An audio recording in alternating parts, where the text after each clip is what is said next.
a este proceso electoral a nivel internacional, y muchas gracias por seguirnos y por darle a conocer al mundo lo que está sucediendo en este pequeño rincón, tan hermoso rincón de Centroamérica. Gracias a usted por la confianza.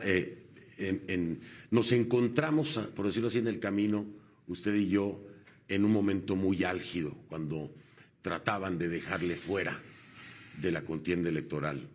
Y en una anécdota que nunca voy a olvidar, al terminar la entrevista le decía yo, oiga, cuidado que yo me huelo que lo siguiente es que lo van a judicializar. Y la siguiente entrevista le decía yo, don Bernardo, ya ves, le dije, ya lo judicializaron. Y regresamos hoy. Tengo la oportunidad de estar en Guatemala con usted frente a frente y le vuelvo a decir lo mismo. Oiga, le viene más judicialización. ¿Cómo va a enfrentar eso? Mire, es evidente que esta persecución política por la vía de una judicialización ilegal de todo el proceso electoral en general y después una persecución a nuestro partido, aparentemente va a continuar porque el fiscal Curruchiche lo anunció un par de días antes del hecho electoral. Más, creo yo, con intimidación, con intención intimidatoria, lo que no le resultó, pero en todo caso es el anuncio de algunas cuestiones que van a venir.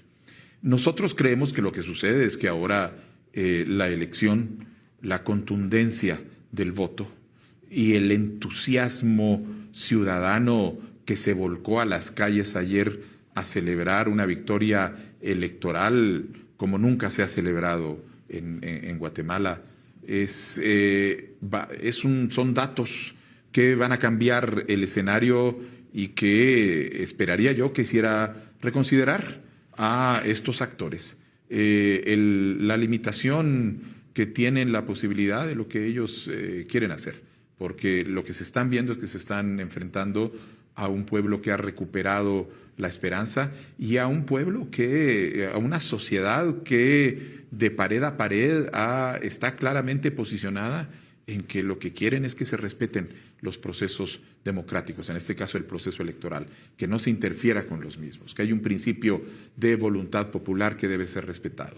De manera que ahora, ante este resultado electoral, el peso de sus acciones es más complicado porque los enfrenta a una sociedad completa. Los enfrenta a millones de votos que recibió Bernardo Arévalo, por supuesto, y también Karina Herrera. Pero vamos a plantear esto en la realidad. Supongamos que, en efecto, no logran su cometido. Delegados y delegadas del Movimiento Semilla regresan al 2017-2018, cuestionan primera vuelta, segunda vuelta, pero vamos a suponer que eso se va. Consuelo Porras se queda, Curruchiche se queda, el sistema judicial se queda y va a convivir con usted en el poder. Yo no creo que lo vayan a dejar en paz, ¿no? Mire, lo que pasa es que esa serie de mecanismos que usted identifica en el Ministerio Público, etcétera, la FESI, la FESI, muy particularmente el Juzgado Séptimo con Orellana, son piezas de un sistema que no se mueve autónomamente. Y lo que va a cambiar es que desde el Ejecutivo va a haber una posición de dejar de utilizar esas herramientas como herramientas de persecución política a cualquier persona, institución que se convierta en molesta, como se ha perseguido a José Rubén Zamora por denunciar la corrupción, como se ha perseguido a Virginia La Parra por cumplir con sus funciones como fiscal.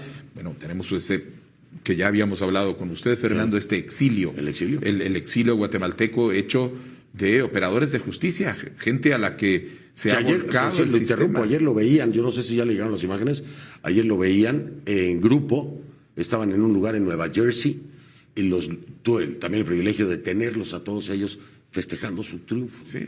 Todos les preguntaba yo, ¿quién ahora con el triunfo de Bernardo Arévalo piensa en regresar a Guatemala? Levantaban todos la mano.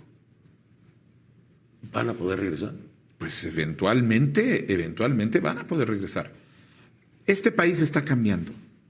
Y yo siempre señalo, este tipo de fenómenos no es que son los generadores del cambio, son la expresión de un cambio. Y en ese cambio que hemos visto, la sociedad guatemalteca está diciendo, no queremos ese pasado que estamos cerrando, queremos empezar a ir a algo mejor.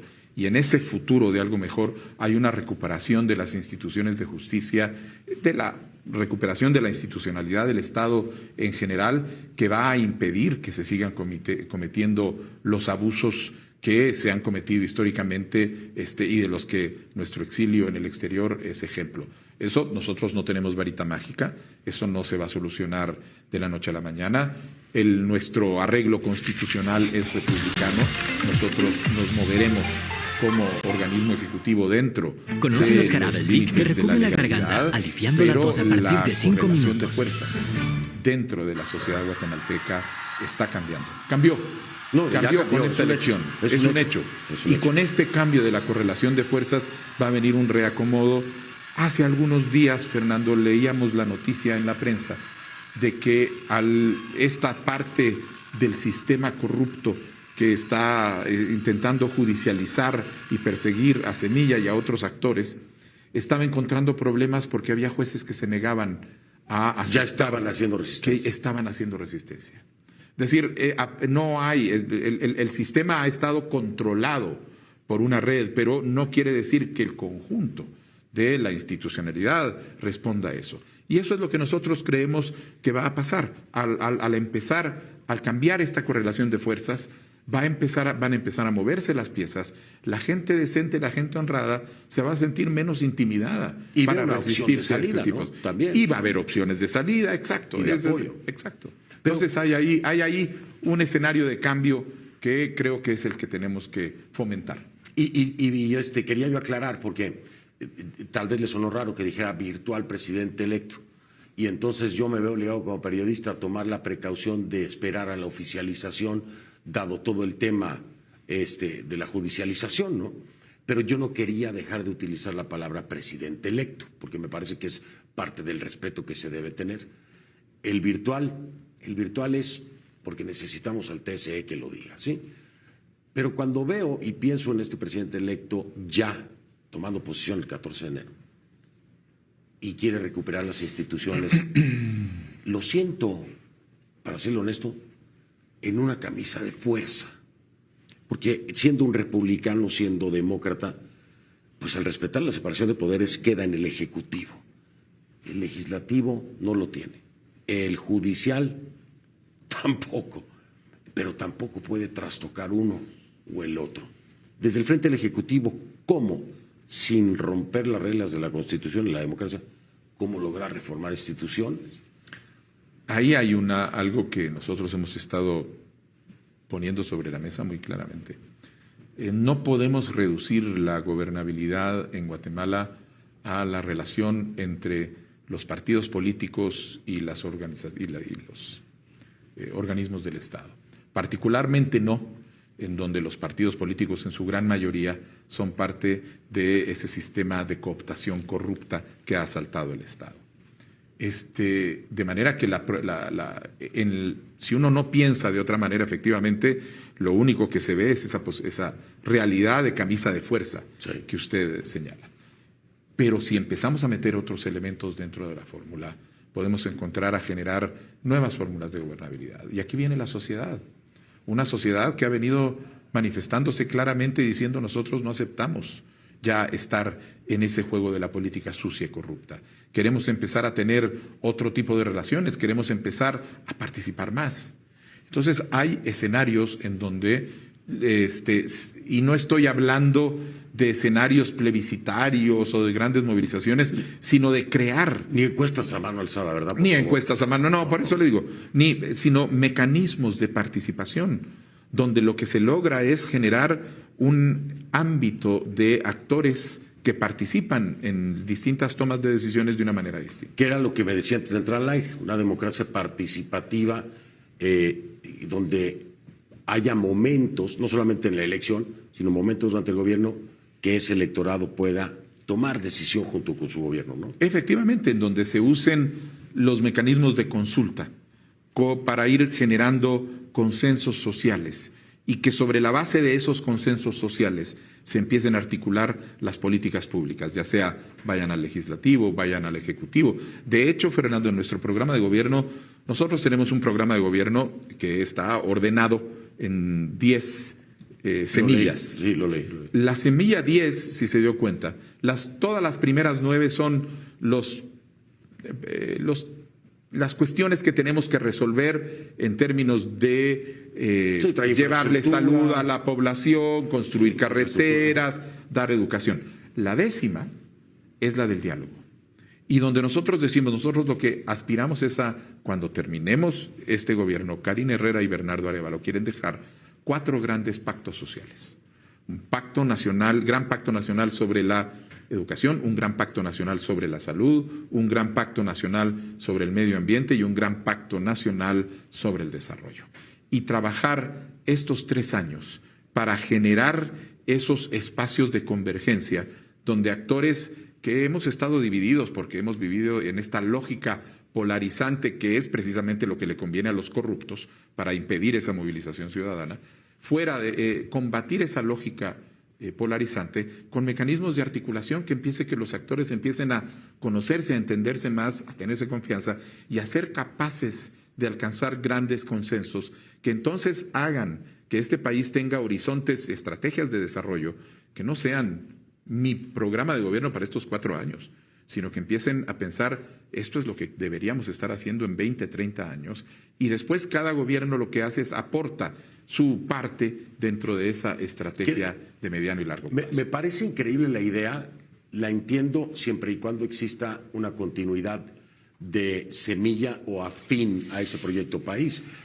porque si no lo hay, y usted lo sabe mejor que yo, llegan, cambian proyecto, echan para atrás lo suyo y tratan de imponer lo de ellos y nunca se avanza. Pero por eso, lo que vamos a crear, es decir, el riesgo era, nosotros, si no tenemos ese mecanismo de generación de consensos y aproximación, nosotros podemos hacer el mejor trabajo posible, como Bernardo Arévalo, Karina Herrera y el Movimiento Semilla, y dentro de 4 años, o ganamos la elección o la perdemos, y si la perdemos se pierde todo. Sí.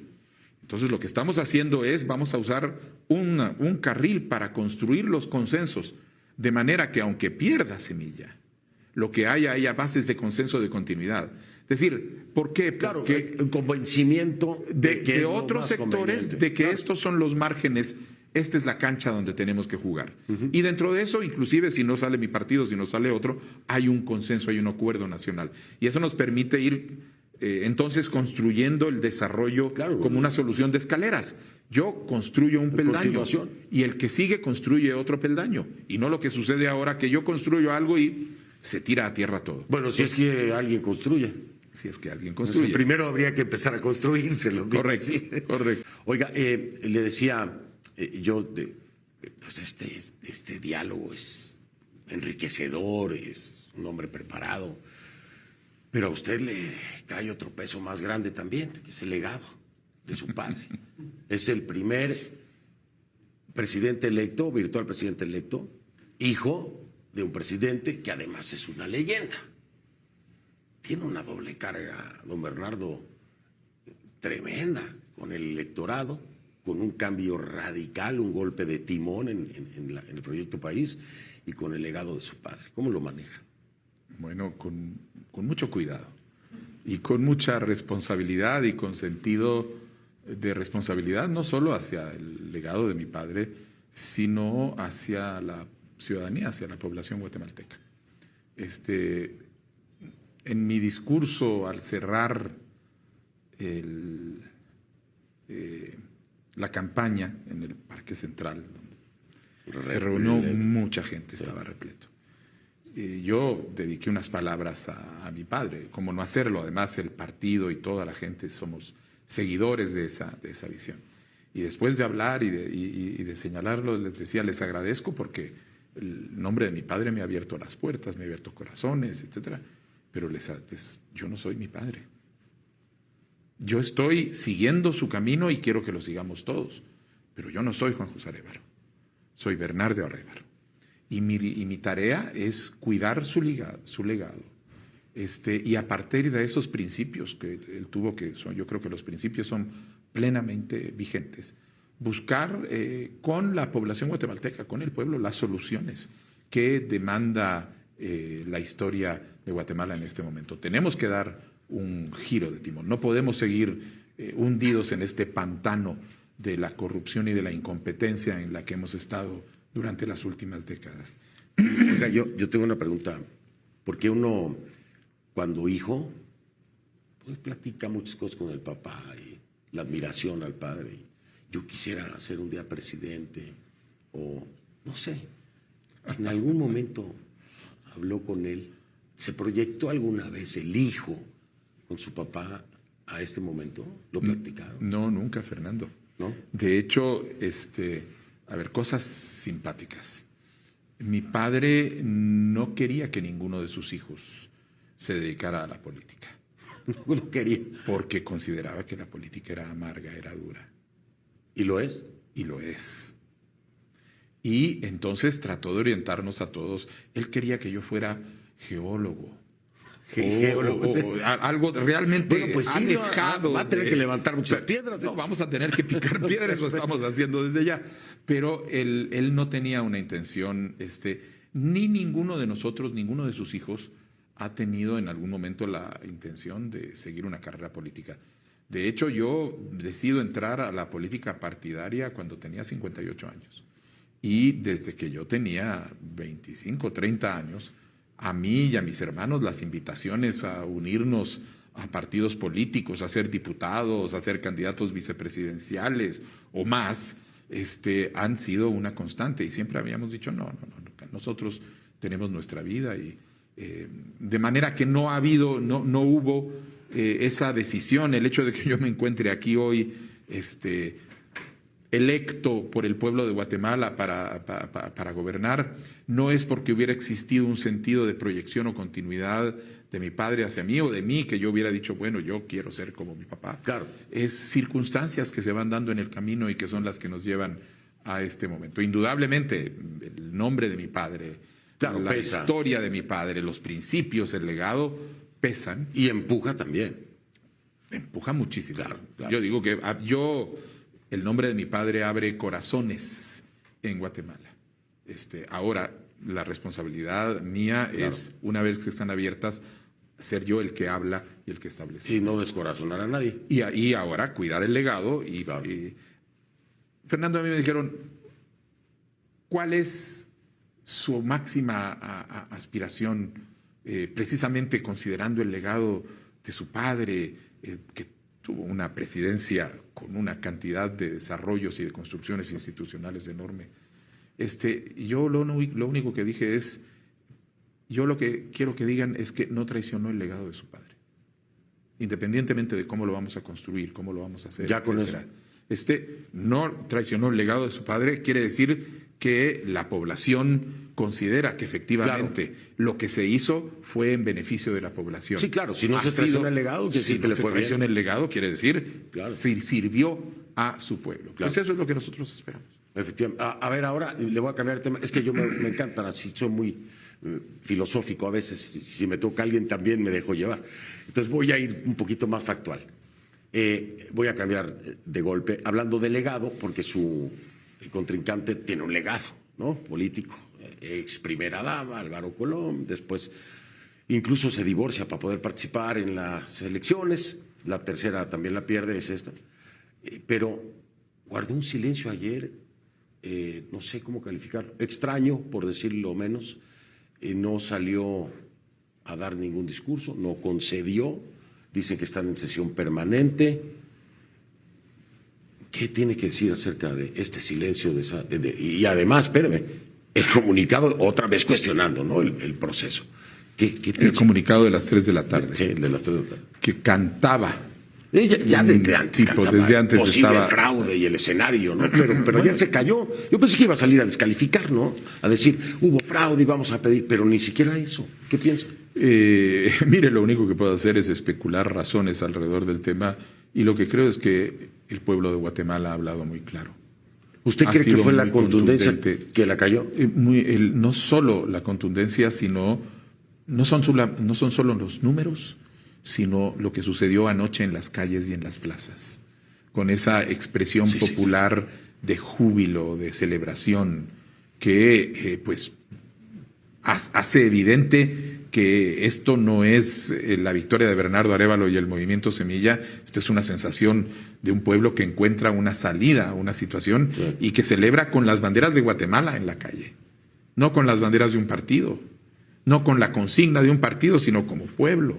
Se tira a la calle a bombos y platillos y a celebrar el momento en donde sienten que se están liberando. ¿Y eso cree que es el freno? Pues a mí me gustaría pensar que eso a mí me hace les hace tomar proporción, porque el tono y el discurso venía cargado. Sí, muy. Venía cargado. Le daba cifras, don Bernardo, le decía, Producto Interno Bruto, ¿no? Casi el 20% de remesas, 1 de cada 2 niños en desnutrición, casi el 20%, más de la mitad de la población en la extrema pobreza.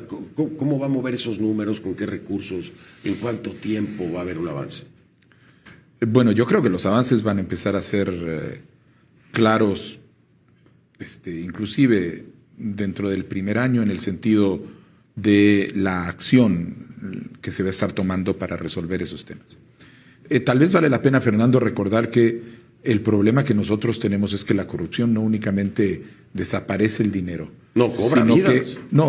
Cobra vidas, por supuesto, pero atrofia instituciones. Sí.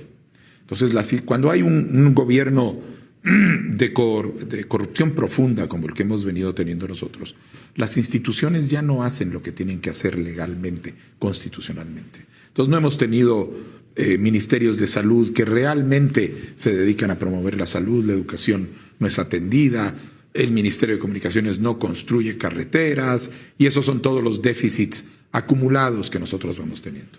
Lo primero es que al eliminar la corrupción de la fórmula de gobierno, se puede reconstruir las instituciones para que empiecen a funcionar nuevamente.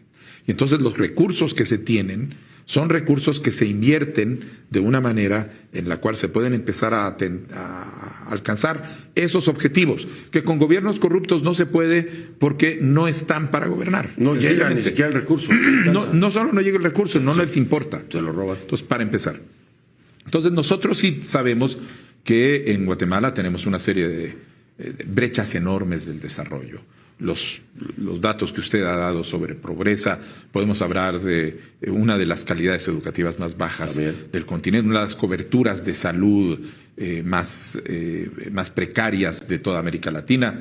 De manera que lo que tenemos claro es que tenemos que empezar a ir logrando que los recursos vayan a aquellos lugares donde más se necesita. Nosotros tenemos muy claro de que el desarrollo tiene que estar orientado a crear acceso a la salud, la educación, el bienestar en general, la circulación como bienes públicos universales.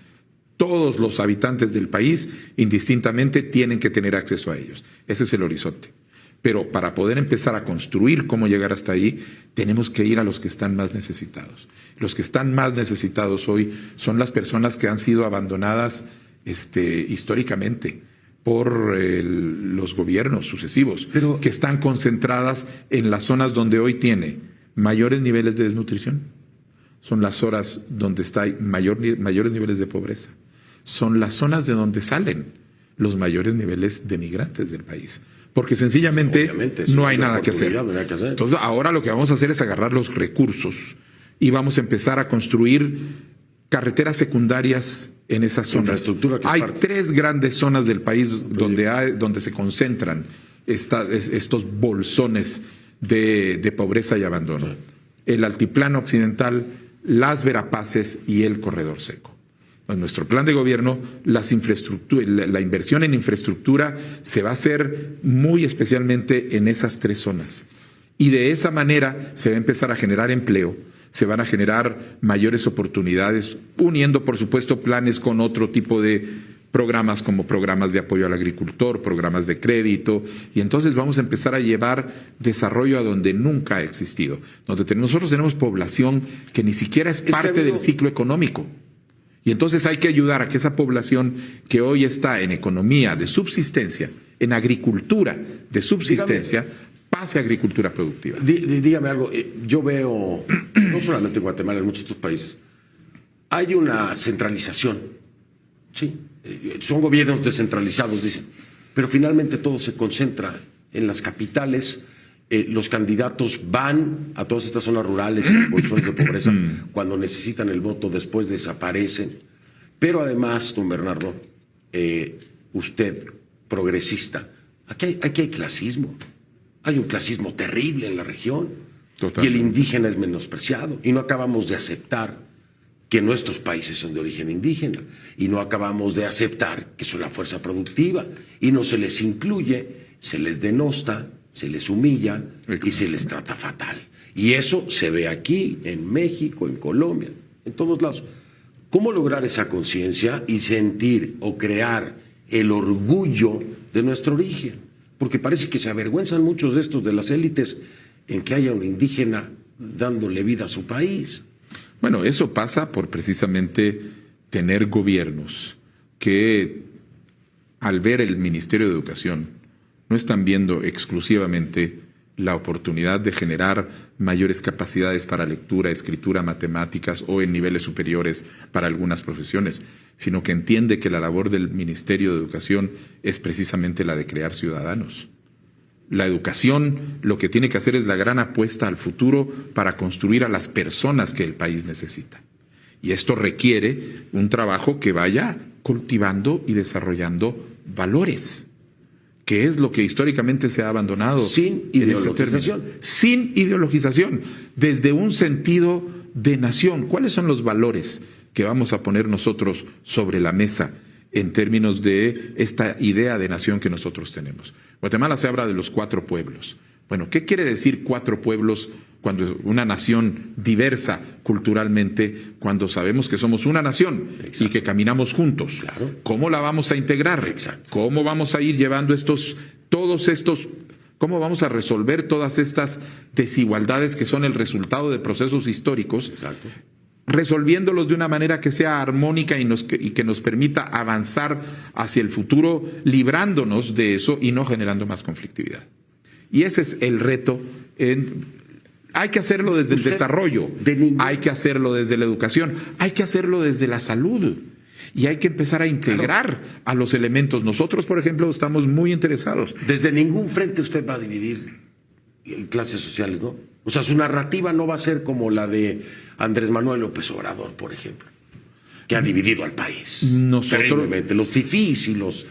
O sea, usted lo sabe, no se lo tengo... Yo sé que ahora es complicado hablar. Pero es la verdad. He dedicado antes de dedicarme a la política, un pequeño dato de biografía es que yo me dediqué los últimos 25 años de mi vida profesional precisamente a tratar de regenerar tejido social en sociedades que salen de conflictos o de crisis políticas profundas. Entendiendo que un país puede terminar con un conflicto o con una crisis, pero que si no restablece y crea un nuevo tejido social, esa sociedad se va a ver casi obligada a repetir el ciclo de conflicto más adelante. Los países que salen, nosotros, y digo porque ese es lo que como partido, y Karin y yo como binomio tenemos muy claro, es que nuestra tarea es realmente lograr que estos 4 pueblos empecemos a caminar juntos. Claro. Y no solo retóricamente, sino de manera muy concreta alrededor del desarrollo, mediante los planes económicos, mediante visiones de educación, de educación en cada uno de los temas.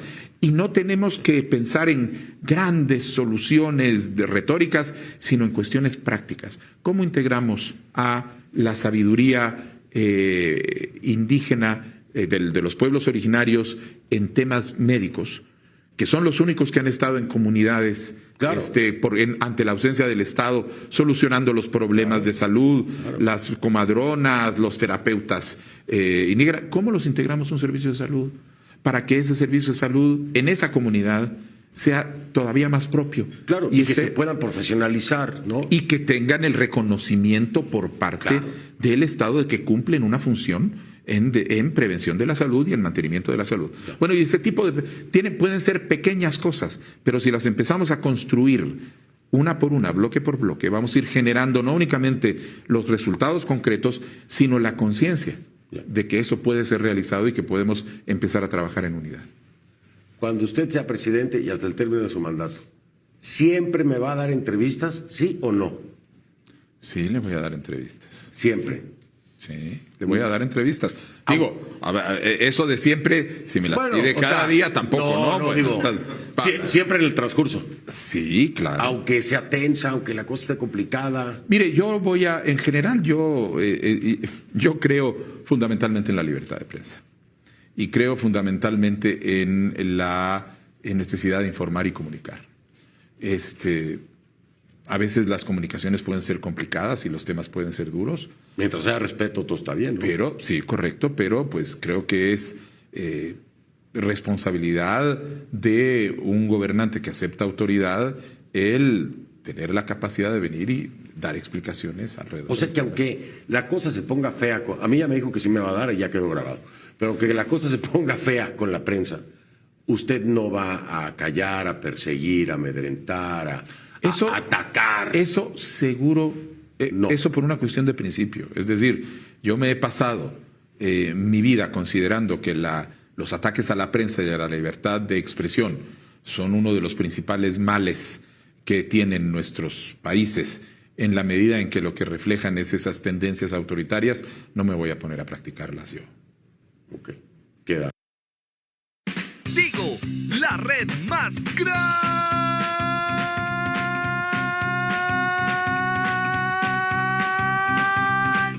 de Guate. Siempre conectado. Tigo.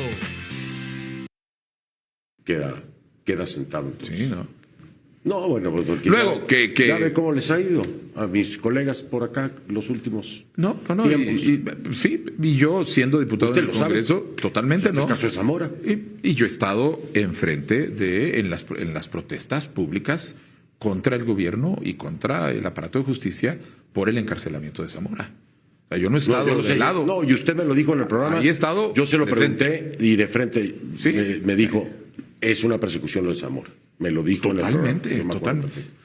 3 minutos. Aquí voy lo más rápido que puedo. Ministerios. ¿Va a incluir dentro de su gabinete a gente de otros partidos con el afán de crear alianzas o no? Vamos a incluir a gente de distintos sectores. No partidos. No necesariamente partidos, porque recuérdese que el problema aquí es fundamentalmente un problema en donde los partidos han sido uno de los vehículos de esta cooptación corrupta. Sí.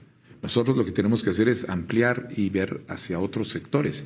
Entonces, estaremos invirtiendo sectores. Eso no quiere decir que no pueda haber alguien que venga de otro partido. Lo que quiere decir es que la lógica que vamos a operar no es una lógica de construcción de alianzas partidarias como tales, sino de sectores que participan alrededor de un proyecto. ¿Puede haber alguien de un partido? Puede haber. ¿Con quién sí no haría alianzas? Corruptos, autoritarios y violentos. ¿Tiene algún nombre? No, pues usted se lo sabe mejor que yo. No, de partido, no de personas. O sea, no habría una alianza con... No vamos a hacer una alianza con, por ejemplo, el partido de gobierno, vamos. Ah, ok. Y lo quería que lo dijera usted. Es clarísimo. No se va. Ahí sí no. Pero además... Ahí no puede transar. Pero además, también hay que cambiar una lógica, Fernando. Y es la lógica de lo que tenemos que hacer es una alianza, digamos, de cajón. Yo me alío con este y voy junto con este a lo largo de todo el camino. Nosotros lo que tenemos que empezar a operar es en la posibilidad de agarrar y decir, en el Congreso de la República sobre todo, piezas legislativas. Esta es la Ley Nacional de Aguas. Vamos a generar consensos y alianzas para la Ley Nacional de Aguas. Vamos a generar consensos y alianzas para otra pieza de legislación. Pero pasarle iniciativas se traduce en darle éxitos y ahí es donde empiezan los bloqueos porque no le quieren dar éxitos al proyecto del opositor, que finalmente es usted para ellos. Claro, pero si usted ya viene y lo que hace es construir un proceso de diálogo en donde toda la sociedad opina alrededor de ¿Usted cree que va a poder hablar con Vamos? Hablar, siempre se puede hablar. No, dialogar. Hablar sí, dialogar. Pues no voy a estar yo en el Congreso, serán mis compañeros en el Congreso. Vamos a ver. ¿Usted cree? Vamos, no sé, Yo no creo, la verdad. no sé.